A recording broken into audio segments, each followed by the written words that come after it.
Bonjour tout le monde. C'est une leçon du troisième année collège concernant la vitesse, faite par votre prof de physique, chimie, le prof Rales.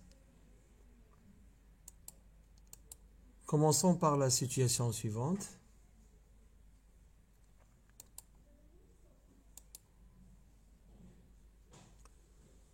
Bon, l'image montre un policier qui a arrêté un chauffeur parce qu'il a dépassé la limite de la vitesse.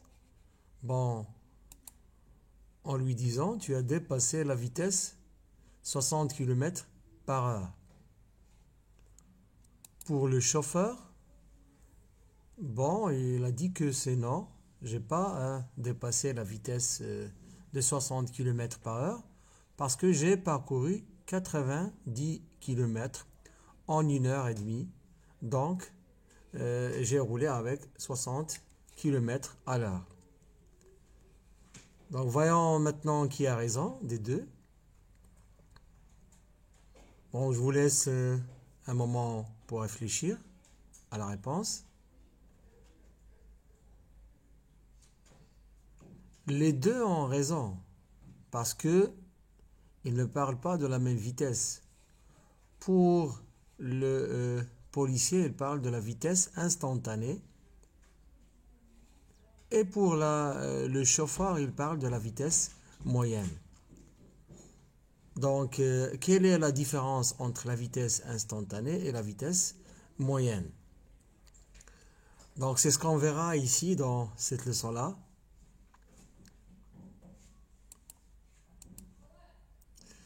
Grand 1, notion de la vitesse.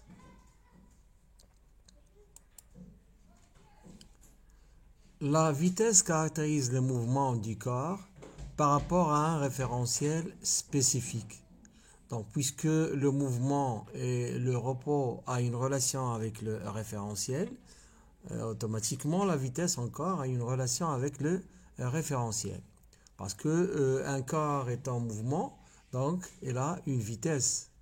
S'il est au repos, sa vitesse est nulle. Donc toujours, il y a un référentiel choisi pour étudier le mouvement et le repos et en même temps la vitesse. Petit 1, la vitesse moyenne. Donc c'est quoi la vitesse moyenne? Voyons ici une voiture qui roule. Donc on voit bien que la voiture effectue une distance, c'est-à-dire la vitesse moyenne est toujours calculée entre deux points, le point de départ et le point d'arrivée. En effectuant ce trajet-là, cette distance-là, avec une durée de temps, donc la vitesse moyenne a une relation avec la distance parcourue et la durée effectuée par le mobile. Ici, c'est le mobile, c'est la voiture. La vitesse a une vitesse moyenne qui dépend de la distance. Plutôt, la voiture a une vitesse moyenne qui dépend de la distance parcourue et le temps mis au cours de son mouvement. Donc, je répète, la voiture a une vitesse moyenne parce qu'on a un point de départ et un point d'arrivée. Donc, on a une distance qui dépend de quoi? De la distance parcourue et le temps mis au cours de son mouvement, c'est-à-dire au cours de ce trajet-là. La vitesse moyenne Vm ou V, c'est-à-dire on peut noter la vitesse moyenne avec le symbole Vm ou bien tout simplement avec le symbole V d'un corps en mouvement et le rapport de la distance d sur le temps t, c'est-à-dire d divisé tout simplement par t. Elle est calculée par la relation suivante. V est égal à d sur t. Donc d, l'unité internationale, c'est le mètre. Pour le temps, l'unité internationale, c'est seconde, s. Donc la vitesse sera en mètres par seconde, c'est-à-dire mètres par seconde, ou parfois on met mètre point S moins 1, c'est-à-dire mètre S moins 1. Vous pouvez prendre soit l'unité, hein, comme ce genre-là, mètre par seconde, ou bien mètre seconde moins 1. C'est l'unité internationale de la vitesse moyenne. On peut tracer ce triangle où il y a le trio distance, vitesse et temps. Pourquoi ce triangle? Il va vous aider pour calculer soit la distance D. Donc, quand on efface la distance D, on aura D est égal à la vitesse multipliée par le temps. Ou bien encore, on peut l'utiliser pour calculer le temps T, ou bien la durée T. C'est-à-dire, on efface, on va trouver ce que c'est T est égal à la distance divisée par le volume, plutôt par la vitesse. Même chose pour la vitesse. On peut effacer la vitesse. Donc, il reste la vitesse V est égale à D sur le temps T. Donc, remarque, pour le triangle, on peut avoir la distance est égale à la vitesse V multipliée par le temps T. Même chose pour le temps est égal à la distance sur la vitesse V. Ça dépend des exercices. Parfois, on va vous demander de calculer la vitesse, d'autre part, la distance ou bien le temps. Deuxièmement, unité de vitesse. L'unité internationale de vitesse est le mètre par seconde. Mètre par seconde ou mètre seconde moins 1. L'unité pratique utilisable de vitesse est le kilomètre par heure. Donc, on note kilomètre par heure ou bien kilomètre heure moins 1. Conversion. Pour convertir le kilomètre par heure vers le mètre par seconde, c'est-à-dire parfois on va vous donner comme question de calculer la vitesse en kilomètres par heure, puis en mètres par seconde, ou bien l'inverse. Donc, ce n'est pas la peine de répéter les calculs. Tout simplement, la valeur que vous allez trouver en kilomètres par heure, par exemple, il faut la convertir en mètres par seconde en divisant par 3,6. Si on a la vitesse en mètres par seconde, on peut la calculer directement et la convertir en kilomètres par heure en multipliant par 3,6. Donc, dans les exercices, ce n'est pas la peine d'expliquer pourquoi on multiplie par 3,6. C'est une règle applicable, même au lycée. Tout simplement parce que 1 km, c'est 1000 mètres et 1 heure, c'est 3600 secondes. C'est-à-dire c'est 60 minutes multiplié par 60 pour convertir en secondes. C'est 1000 divisé par 3600. En simplifiant les zéros, hein, on va trouver que c'est 3,6. Donc, il faut diviser par 3,6. Donc, 1 mètre par seconde est égal à 3,6 km par heure. Et 1 km par heure est égal à 1 sur 3,6 mètres par seconde. Exemple, si j'ai par exemple 20 mètres par seconde, comment la convertir en kilomètres par heure? Tout simplement en multipliant par 3,6. Donc pour ne pas avoir de problème, toujours l'unité qui est petite, on multiplie pour avoir l'unité plus grande, qui est le kilomètre par heure. Et pour ne pas avoir encore de problème, pour le kilomètre par heure, c'est plus grand. Si on veut convertir vers le mètre par seconde, il faut diviser. 20 avec la calculatrice, multiplié par 3,6, vous allez trouver que c'est 72 km par heure. Maintenant, pour 90 km par heure, pour la convertir en mètres par seconde, il suffit seulement de diviser par 3,6. En utilisant la calculatrice, vous allez trouver que c'est 25 mètres par seconde. Donc 90 km par heure, c'est 25 mètres par seconde. Et 20 mètres par seconde, c'est 72 km par heure. Exercice d'application. Calculer la vitesse moyenne d'une voiture parcourant 50 km en 40 minutes en mètres par seconde et en kilomètres par heure. Donc lorsque vous aurez comme question le calcul de la vitesse, respectez la question. Si on commence par mètres par seconde, vous allez d'abord calculer la vitesse en mètres par seconde, puis en kilomètres par heure. Lorsque la question commence par le calcul de la vitesse en kilomètres par heure, puis en mètres par seconde, il faut commencer par le kilomètre par heure. Deuxième question, déterminer la distance parcourue par un camion qui a une vitesse de 80 km par heure en une demi-heure. Troisième question, calculer la durée d'un autobus qui roule avec une vitesse de 20 mètres par seconde pour parcourir 32 km. Donc, j'aimerais bien que vous arrêtez la vidéo, faites l'exercice avant de voir la correction.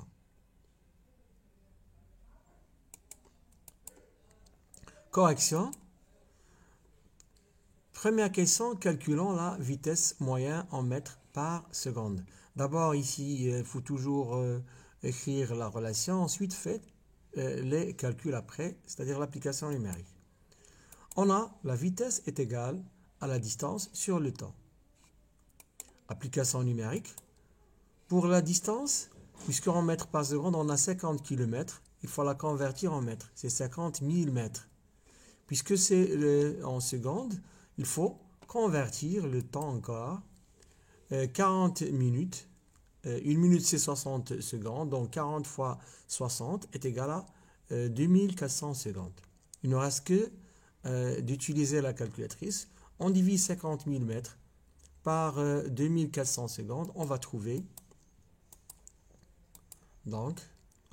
que c'est 20,83 mètres par seconde. Donc ici, la valeur trouvée, après la virgule, on a plusieurs chiffres. Vous allez utiliser seulement 2 chiffres après la virgule.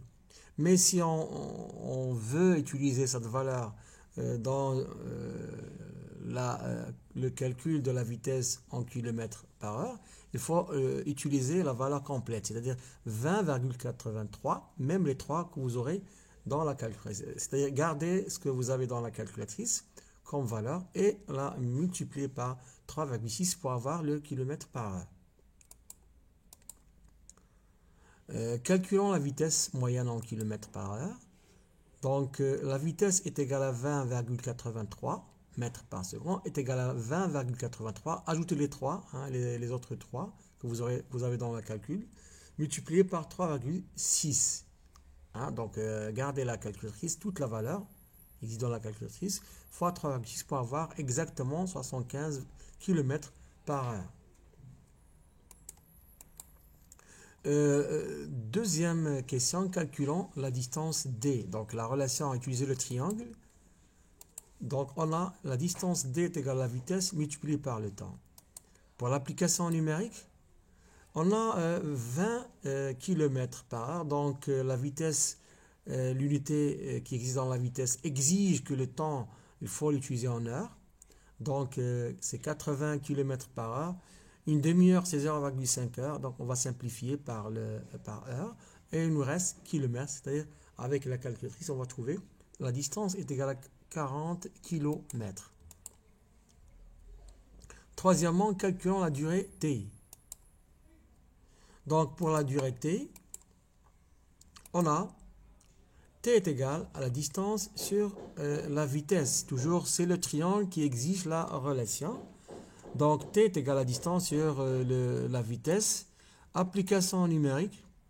T est égal 32 dans la question 3, on a 32 km. Et puisque la vitesse est en mètres par seconde, donc il fallait toujours utiliser la distance en respectant ce qu'on a dans la vitesse comme unité, donc en mètres. Pour diviser, pour simplifier le mètre, et on aura le temps qui est égal à 1600 secondes. Donc lorsque vous aurez comme réponse le temps dépasse 60 secondes, il faut convertir en minutes parfois et même en heures si c'est le cas. Ici, pour convertir en minutes, il faut diviser cette valeur-là par 60. Donc vous aurez 26,666. Prenez 26 minutes et ce qui vous reste 0,66 avec toutes les valeurs, c'est-à-dire toujours garder la même valeur 0,666. Vous allez multiplier par 40, par 60 plutôt, pour avoir 40 secondes. Donc ça, c'est déjà utilisé l'année dernière. La conversion, bien le fait de convertir une valeur plus grande que 60 secondes en minutes et en 40 et en secondes. Donc il faut essayer de réviser ça. Mais je vous donne maintenant la méthode. Il faut diviser cette valeur-là par 60 pour avoir en minutes. Mais on n'a pas la valeur exacte. On a 26,66. Hein, et il y a plusieurs 6 après. Donc je vais prendre 26 minutes. Et ce qui me reste, c'est-à-dire 0,66 avec les 6 qu'on a. En multipliant par 60, on va trouver que c'est 40 secondes. Remarque. La vitesse instantanée. Bon, on a déjà expliqué la vitesse moyenne. On a dit que la vitesse moyenne est toujours calculée entre deux points, le point de départ et le point d'arrivée. Mais la vitesse instantanée est calculée à un instant donné. C'est le cas du policier lorsqu'il a affirmé que le chauffeur roulait avec 60 km, plus que 60 km par heure. Donc, dans ce cas-là, il a utilisé un appareil de mesure pour savoir à un instant donné qu'il a dépassé la vitesse de 60 km par heure.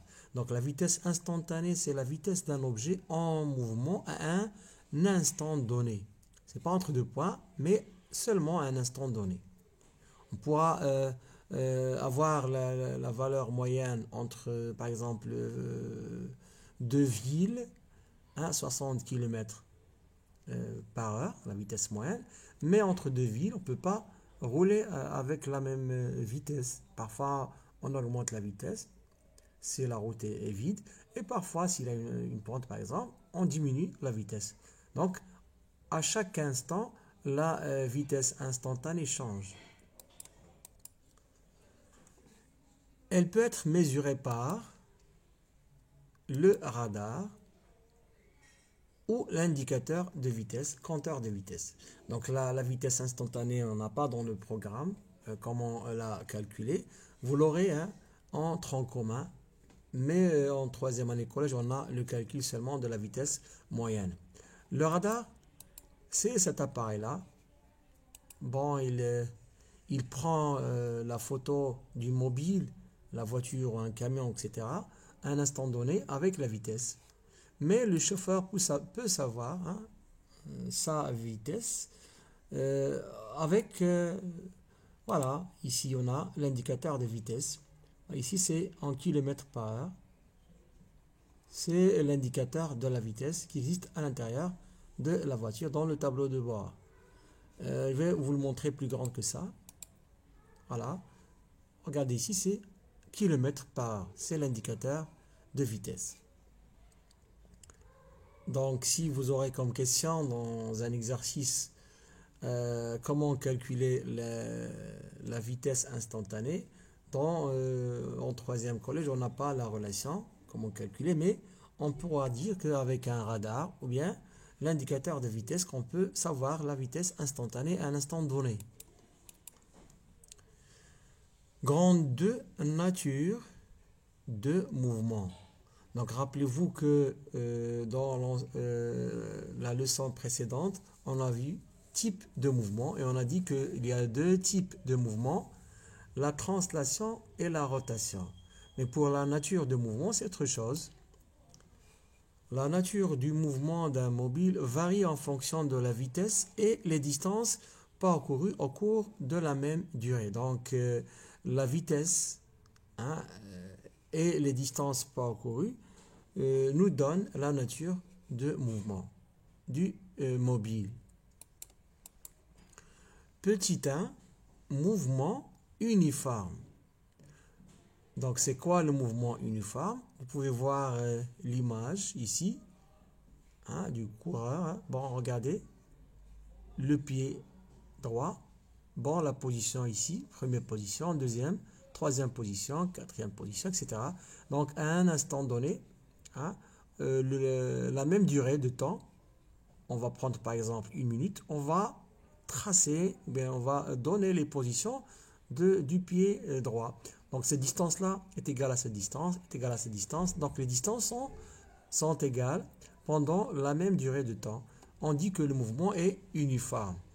Et puisqu'on a les mêmes distances, c'est-à-dire que le coureur, bon, roule avec, plutôt se déplace avec une vitesse constante, avec la même vitesse pendant les mêmes distances.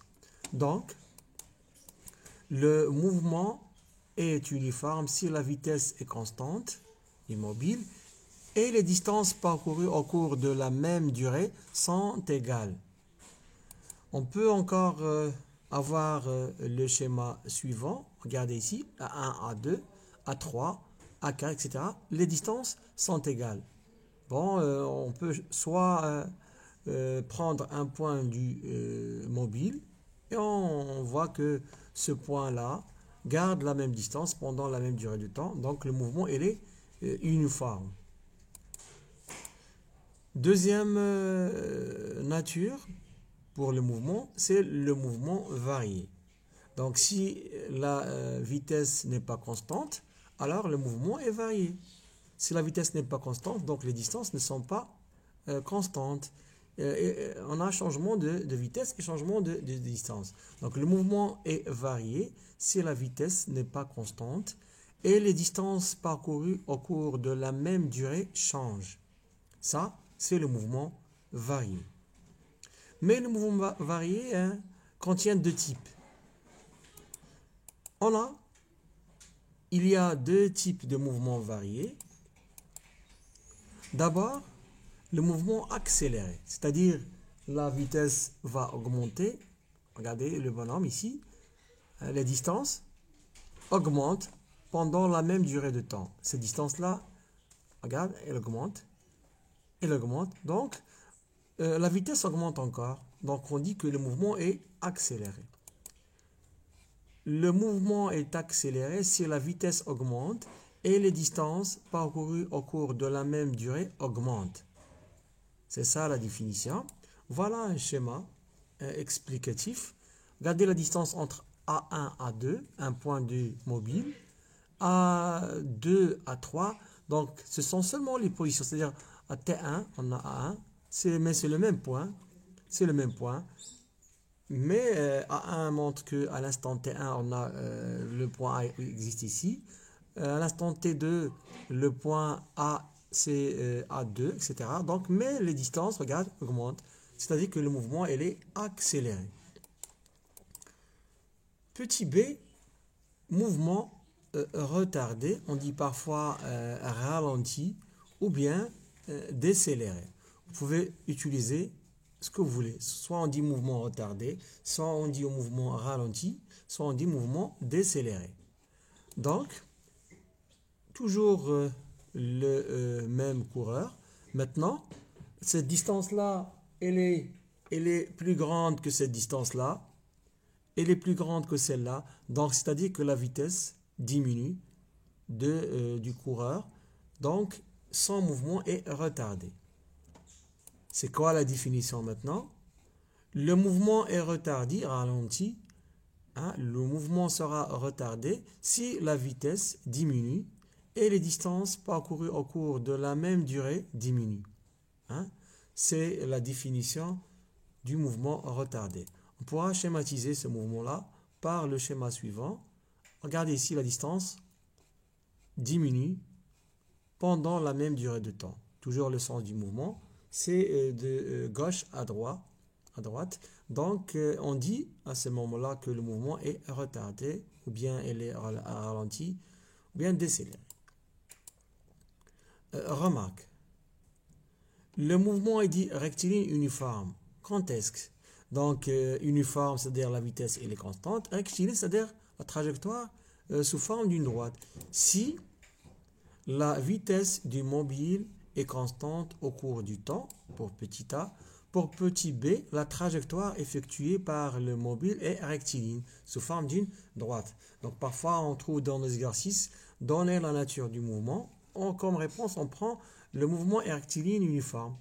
On dit justifier la réponse. Pour la justification, il faut dire que la vitesse du mobile est constante et la trajectoire est sous forme d'une droite. Les courbes suivantes représentent la variation de la vitesse en fonction du temps. Lorsque le mouvement est uniforme, donc la vitesse elle est constante. Regardez ici, l'allure c'est la vitesse en fonction du temps. Puisque la vitesse garde la même valeur, il est constante, le mouvement est uniforme. Ici la vitesse augmente, toujours la vitesse en fonction du temps, la vitesse augmente, donc le mouvement est accéléré. Si ici on a la vitesse diminue, la pente diminue, donc le mouvement il est ralenti, il est retardé. Toujours on a ces trois figures qui montrent la nature du mouvement. Donc ici elle est uniforme, ici c'est varié dans ces deux cas. Troisièmement, les dangers de la vitesse et la sécurité routière.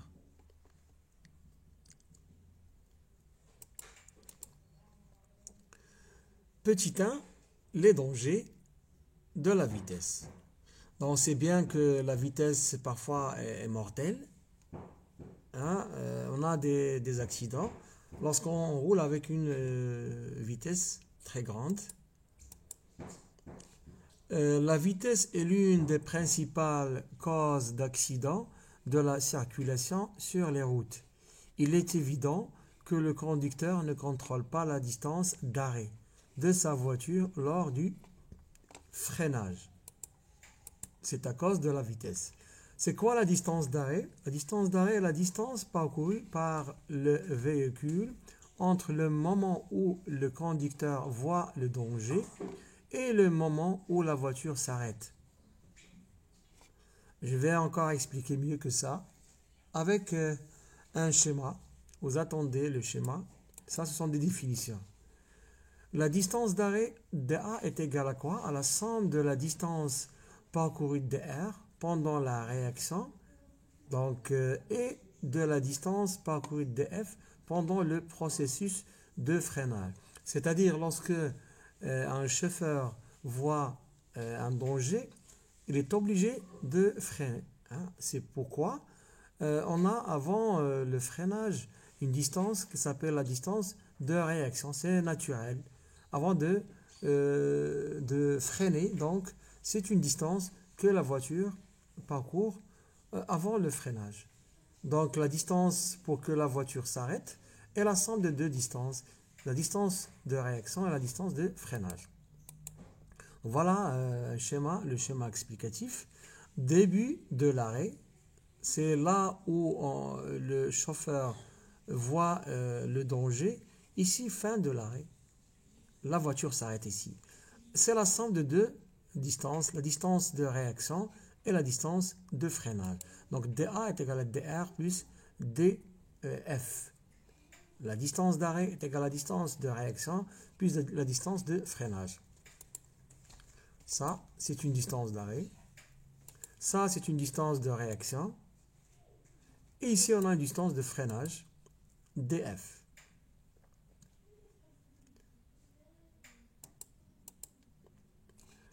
Le temps de réaction. C'est quoi le temps de réaction? Ça, vous l'aurez dans des exercices. Le temps de réaction TR est l'intervalle entre le moment où le conducteur observe qu'il y a un danger devant lui et le moment où il appuie sur les freins, c'est-à-dire avant la distance de freinage. Donc le temps de réaction, c'est le temps entre le moment où il voit le danger et le moment où il appuie sur les freins de la voiture, ou bien d'un camion, c'est en général d'un mobile. La durée de la réaction TR du conducteur est estimée à une seconde dans le cas normal. C'est quoi le cas normal? C'est lorsque le conducteur est normal, n'a pas consommé de l'alcool ou bien des médicaments, etc. Donc, on dit qu'il est dans le cas normal. Donc, si vous trouverez dans un exercice le cas normal, automatiquement TR est égal à 1 seconde.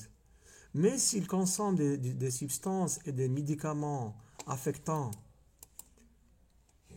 la concentration, elle peut atteindre 2 secondes ou plus et elle est calculée par la relation suivante. Donc, la distance de dr, hein, on parle de la distance dr, c'est-à-dire la distance de réaction, peut être calculée par la vitesse multipliée par le temps de réaction. Donc, si on veut calculer le temps de réaction, mais c'est la distance de réaction divisée par la vitesse. Mais toujours, on a dans l'exercice calculé la distance de réaction. C'est quoi la V? V, c'est la vitesse du véhicule au moment où le conducteur voit le danger, calculé en mètres par seconde. Toujours, il faut prendre la vitesse en mètres par seconde. Si la vitesse est en kilomètres par dans l'exercice, convertissez cette vitesse en mètres par seconde. L'exercice d'application est: une voiture se déplace sur une route droite à une vitesse constante. V est égal à 90 km par heure. Donc, puisqu'on a une route droite et la vitesse elle est constante, c'est-à-dire là, le mouvement est uniforme et elle est rectiligne. D'accord? Parce que la vitesse est constante et la trajectoire sous forme d'une droite. Donc, le mouvement elle est rectiligne et uniforme. Le conducteur observe un danger sur la route à la distance D est égale à 70 mètres. Le temps de la réaction du conducteur est TR est égal à 1 seconde, c'est-à-dire elle est dans le cas normal. La voiture a mis une distance de freinage, c'est donné ici, DF est égal à 40,5 mètres pour s'arrêter. Calculer la distance de réaction DR de la voiture. Question 1. Question 2. Trouver la distance d'arrêt DA de la voiture. Petit 3. Déduisez en justifiant la réponse si la voiture évite le danger. Pour la correction. Regarde ici le schéma explicatif. La vitesse roule avec une vitesse 90 km par heure. C'est là le moment ou bien l'instant où le danger est aperçu. Donc le chauffeur, c'est dans cette position-là qu'il voit un danger. Donc pour calculer la distance de réaction, on doit appliquer la relation suivante. dr est égal à V multiplié par TR. Donc V c'est 90 km par heure. Il faut la convertir en mètres par seconde en la divisant par 3,6. L'instant où commence le freinage est celui-là. Donc à partir de celui-là, on a la distance df, c'est déjà donné dans l'exercice, c'est égal à 40,5 mètres. La distance d'arrêt, c'est la distance dr qu'il faut calculer, plus 40,5 mètres. Dans ce cas-là, on va savoir, est-ce qu'on a une valeur de dA supérieure à 70 mètres ou bien inférieure à 70 mètres. Si c'est supérieur à 70 mètres, donc le chauffeur n'évite pas le danger. Si c'est inférieur à 70 mètres, donc il va éviter le danger. Essayez de voir ici le schéma et faites vos calculs avant de voir la correction. C'est un exercice d'application. Toujours arrêtez la vidéo, faites l'exercice et ensuite prenez la correction par la suite. Petit 1, calculons la distance de réaction dr. On a dr est égal à la vitesse v multiplié par tr. L'application numérique, dr c'est 90 divisé par 3,6 mètres par seconde fois 1 seconde. Donc on va simplifier par seconde, il nous reste 25 mètres. Donc la distance de réaction est égale à 25 mètres. C'est la distance qu'il fallait pour ce conducteur pour appuyer sur le frein les freins de sa voiture. Deuxièmement, trouvons la distance d'arrêt DA. Donc la distance d'arrêt est calculée par la relation suivante. DA est égal à DR plus DF. Pour l'application numérique, DA est égal à 25 mètres plus 40,5 mètres, c'est 65,5 mètres. Troisièmement, puisque on demande est-ce que le chauffeur va éviter ou bien non le danger, on a la distance d'arrêt DA est égale à 65,5 mètres et la distance entre le moment où il voit le danger et ce danger, le danger se trouve à une distance D est égale à 70 mètres, donc la distance est égale à 70 mètres. On voit bien que la distance DA est inférieure à grand D. Dans ce cas-là, bon, le chauffeur peut éviter le danger. Donc on dit que la voiture évite le danger. Deuxièmement, quelques facteurs influençant sur la distance d'arrêt. Donc la distance d'arrêt a une relation avec la distance de réaction parce que c'est la somme de dr et df. Pour dr, c'est déjà dr est égal à la vitesse multipliée par tr. Donc la distance de réaction a une relation avec la vitesse de la voiture et le temps tr, c'est pourquoi on utilise toujours la relation dr est égal à v fois tr. Mais pour la distance de freinage, ici on va chercher les facteurs. Donc on va prendre le sol est sec, les pneus neufs pour la véhicule. Regardez ici. Donc ici, on a changé la vitesse avec 50 km/h. Regardez la distance de réaction. Avec 90 km/h, ça augmente. Et avec 110 km, c'est plus grand encore. D'accord? Donc parce que la distance de réaction a une relation avec la vitesse et le temps de réaction. TR, c'est 1 seconde. Donc on a fixé 1 seconde pour les trois cas. C'est pourquoi la vitesse va influencer sur la distance de réaction. Ici, 14 mètres, vous pouvez justifier, vous pouvez calculer 50 mètres km par heure divisé par 3,6 et multiplié par 1 seconde. Donc, vous allez trouver ces valeurs-là, 14 mètres, 25 mètres et 31 mètres. La distance de freinage, c'est avec la flèche rose. Donc, ici, 12 mètres, 3 mètres. Et si ce n'est pas 3, c'est 30 mètres. Et si c'est 58 mètres. Donc on va trouver, ici 30.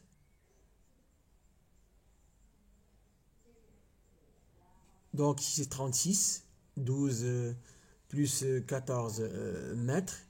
Ici c'est une valeur qui est la somme de 25 mètres et encore 39. Ici c'est 39 mètres. C'est en frappe, c'est la faute de frappe, c'est 39 mètres ici. 31 mètres plus 58 mètres, c'est égal à 89 mètres. Donc ce qui m'intéresse, c'est que la distance d'arrêt a augmenté. Ici 14 plus 12, c'est 36. 25 plus 39, c'est 64 mètres. Si 31 plus 58, c'est 89 mètres. Deuxième cas, toujours en gardant les mêmes vitesses, le temps de réaction est le même, le sol mouillé maintenant, c'est pas sec mais le sol mouillé, mais les pneus sont toujours en bon état. Donc les distances de réaction, regardez, maintenant c'est la distance d'arrêt augmente parce que on a un facteur qui a changé, le sol maintenant est mouillé, mais les distances ici ne vont pas changer, toujours 14 mètres, 25 mètres, 31 mètres. Mais maintenant, la distance de freinage a augmenté parce que le sol maintenant est mouillé. Donc, on a 32 maintenant, 104 mètres, 155 mètres. Donc, vous pouvez revenir au schéma précédent et faites la comparaison. Vous allez remarquer que la distance d'arrêt a augmenté. Parce que maintenant, ça dépend du sol. Maintenant, il est mouillé. Prenons le troisième cas. Maintenant, le sol mouillé et maintenant les pneus sont lisses. On a changé même les pneus. Les pneus ne sont pas en bon état maintenant. Toujours, puisqu'on n'a pas changé les vitesses et le temps de réaction, la distance dr ne va pas changer, toujours 14. Mais regardez ici, hein, ça, c'est très dangereux. Bon, voilà, la distance d'arrêt est plus grande. Donc, toujours les mêmes distances pour la distance de réaction, 14 mètres, 25 mètres et 31 mètres. Mais ici, regardez combien on a. 96, 312 mètres, 466 mètres.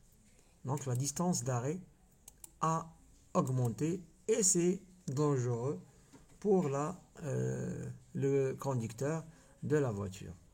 C'est pourquoi il faut faire attention lorsque le sol est mouillé et on n'a pas des pneus de bonne qualité. Hein, donc il faut faire attention, c'est-à-dire il faut diminuer la vitesse de la voiture.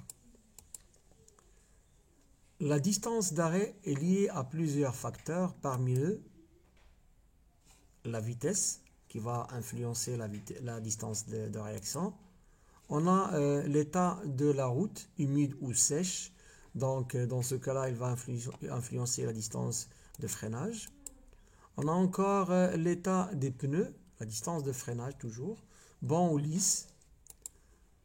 On a encore l'état des freins, donc ça concerne la distance de freinage. Et l'état du conducteur, donc ça concerne la distance de réaction. Si il n'est pas normal, donc ça sera 2 secondes ou bien plus que ça. Troisièmement, règle de sécurité routière. Le conducteur doit, petit a, utiliser la ceinture de sécurité ainsi que tous les passagers de la voiture, et c'est nécessaire pour éviter tout danger. C'est parmi les règles. Hein. Respecter les panneaux de signalisation routière. Il faut toujours faire attention. Chaque panneau, il faut le respecter. C'est surveiller l'état mécanique de la voiture avant son utilisation et surveiller régulièrement les roues et les pneus et les freins et tout ce qu'on a dans la voiture. Il faut vérifier avant de faire par exemple un trajet long. C'est lors de, par exemple, en été, on voyage souvent, donc il faut faire attention. D'éviter de conduire lorsqu'il prend des médicaments et des substances qui affectent la concentration parce que ça va agir sur la distance de réaction. TR va augmenter, ça ne sera plus une seconde, donc c'est dangereux. Utiliser un casque de protection lorsqu'il conduit une moto. Donc c'est tout ce qu'il y a pour cette leçon. Essayez de revoir chaque fois si vous n'avez pas compris la leçon. Faites les exercices qu'on a. Essayez de vous rappeler chaque fois des relations qu'on a dans cette leçon. Donc, c'est tout ce qu'il y a pour cette leçon. Merci pour votre attention et rendez-vous à une autre leçon.